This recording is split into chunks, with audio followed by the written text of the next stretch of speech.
There are moments in life that change everything in a single heartbeat. Moments when time slows down, when the noise of the world fades away, and suddenly you are left alone with one question: did I really live?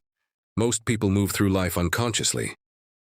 They wake up, go to work, scroll through their phones, worry about bills, complain about stress, and fall asleep just to repeat the same routine again.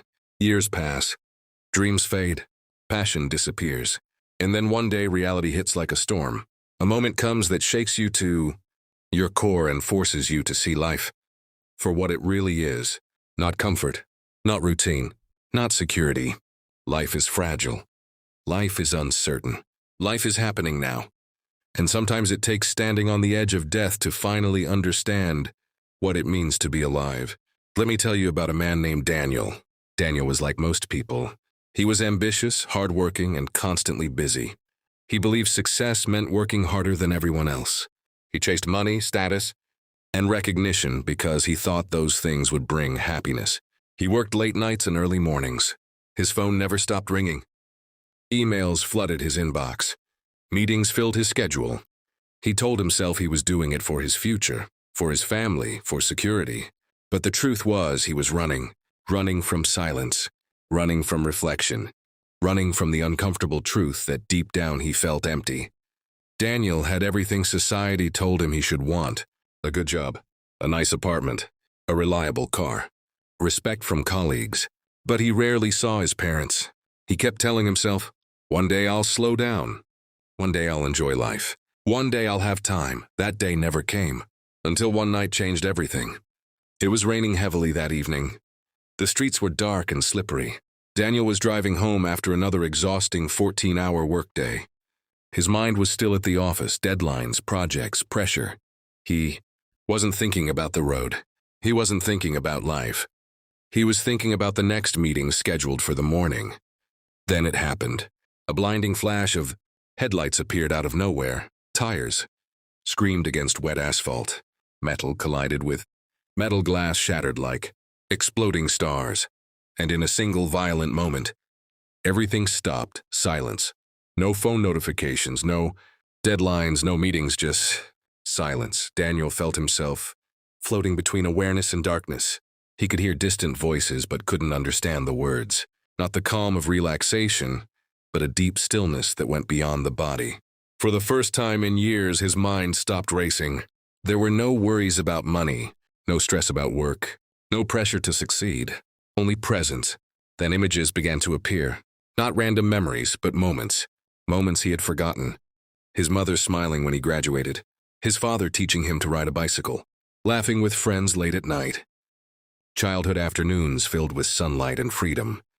Simple moments that once felt ordinary but now seemed priceless. And something strange became clear.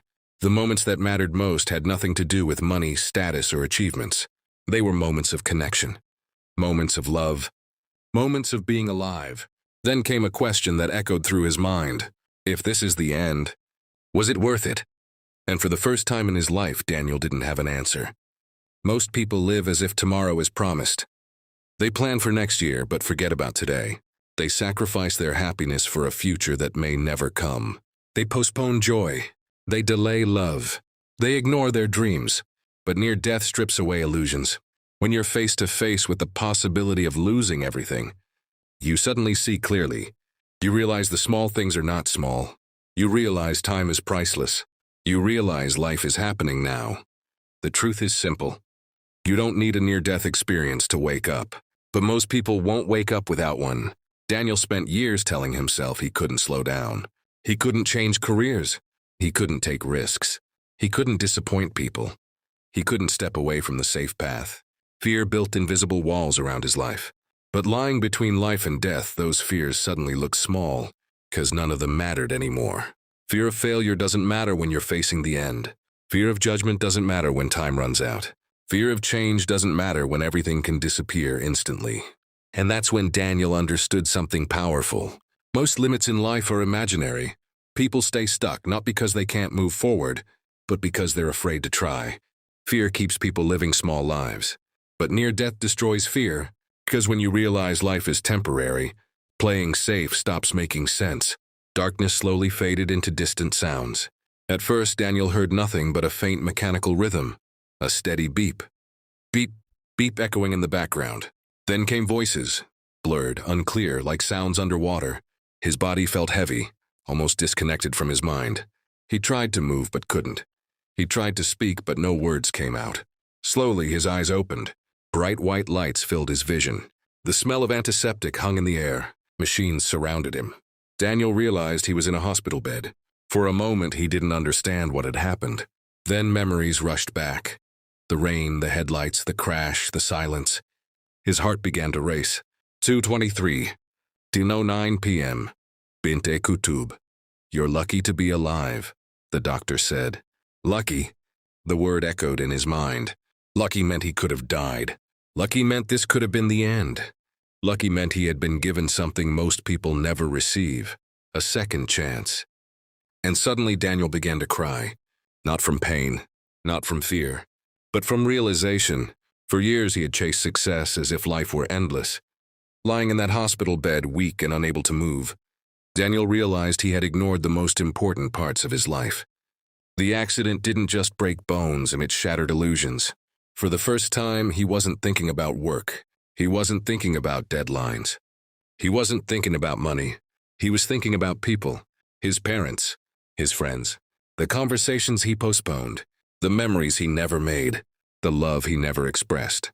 Before the accident, Daniel believed time was something you traded for money. Work harder, earn more, save more, achieve more. But lying in that hospital bed, money meant nothing. No amount of money could buy back lost time. No amount of money could undo missed moments. No amount of money could replace relationships that faded away. Time is the real currency of life. And once it's spent, it's gone forever. One afternoon, Daniel's parents came to visit him. The moment his mother walked into the room, tears filled her eyes. She held his hand as if she never wanted to let go. His father stood quietly beside the bed, trying to stay strong but unable to hide his emotions. Daniel saw something he had never truly noticed before. Love without conditions. Love without expectations. Love that existed simply because he existed. And he realized something painful. He had treated the people who loved him most as if they would always be there. Months after the accident, Daniel finally returned to the outside world. The same streets were busy. The same people rushed past each other. The same noise filled the air. Everything looked exactly the same, but Daniel was not the same person anymore. Before the accident, he lived on autopilot. Wake up, work, stress, sleep, repeat. But now every morning felt different. The sunlight through the window felt meaningful. The sound of birds felt peaceful.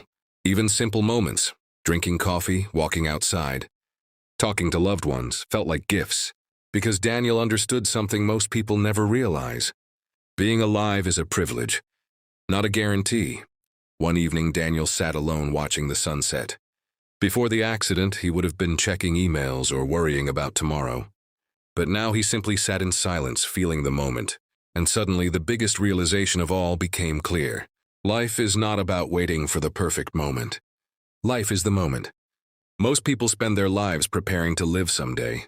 They say, when I earn more money, I'll be happy. When I succeed, I'll relax. When everything is perfect, I'll enjoy life. But perfection never comes. Right now, somewhere in the world, someone is living their last day without knowing it.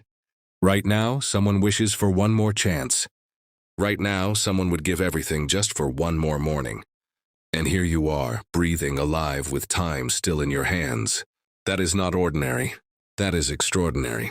Tony Robbins often says that the quality of your life is the quality of your emotions and the meaning you give to your experiences. Daniel's accident was not a blessing, but the lesson inside it was. Because the experience taught him something powerful.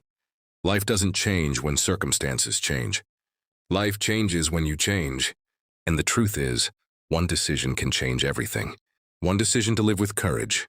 One decision to appreciate time. One decision to love fully.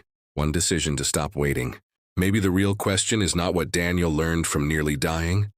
Maybe the real question is this. What will you change before it's too late? Because one day your life will flash before your eyes. And when that moment comes, you want to know one thing for sure. You truly lived.